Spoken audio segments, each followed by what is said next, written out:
Well, happy Sunday. It is the 14th. I think it's the 14th of June, 2020. It is uh, what is it, T+440, journal number 355. Um, it's really interesting. A couple of days ago, Lesley and I found ourselves in a strange uh, position of literally having to get out of the house for a couple hours.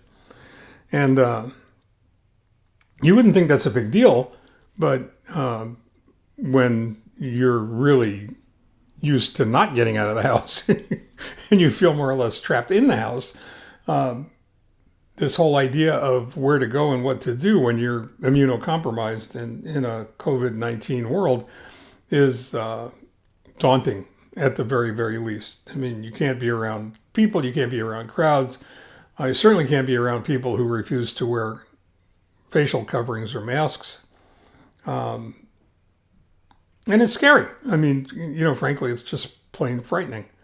The risk is great. The reward is not quite adequate for the risk involved. So you want to be really careful.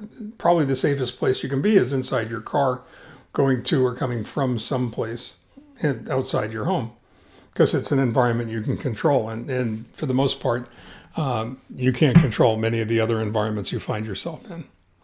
So we decided that we would go for a ride, and we'd go for, where are you going to go when you live in Southern California? You're going to head towards the ocean if you're even remotely close to it, which works out pretty well because, at the very worst, it's about an hour away, not quite an hour away.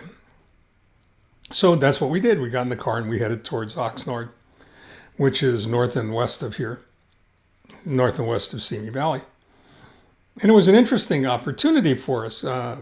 Usually we listen to contemporary music, we talk to each other, we do whatever we're going to do. But it was really funny because I purchased, yes, you heard me correctly, I purchased the Audible copy of Misfire, mostly because that's the only way you can get it in a format that you can actually use it the way it was meant to be used. So we bought our copy of Audible of Misfire, What to Do When Things Aren't Running on All Cylinders. We plugged it into the car and off we went.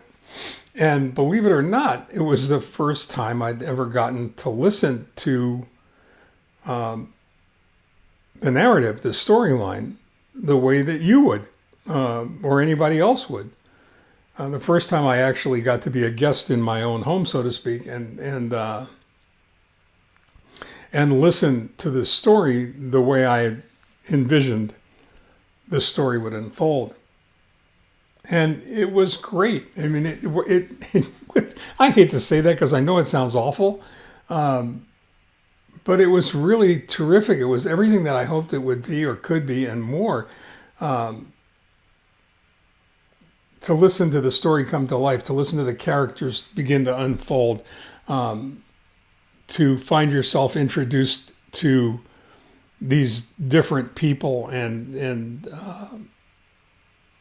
the way they would and knowing, having an advantage, knowing the way that they would appear later on in the story and the important roles that each of them would play, and the fact that I created really short chapters and that the short chapters worked in keeping your interest involved, and storyline and pace and language. It was all very exciting and very rewarding, and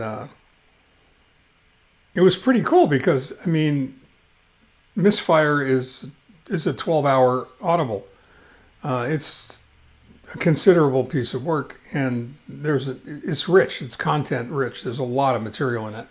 There's certainly a lot of lessons about management and leadership. There are all kinds of, it's a lifetime of what I've learned and what I've been exposed to, and what I know works and what I know doesn't. And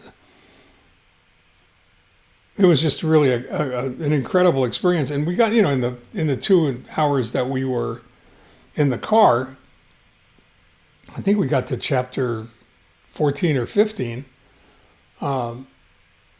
which was deep into the story, and certainly left me trying to figure out where I'm going to go this week to go ahead and get the next 10 or 15 chapters in.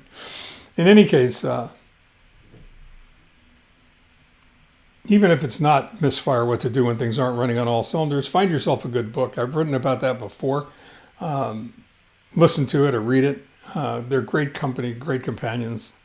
And while you're doing that, stay safe, stay focused, stay well, stay home, and take care.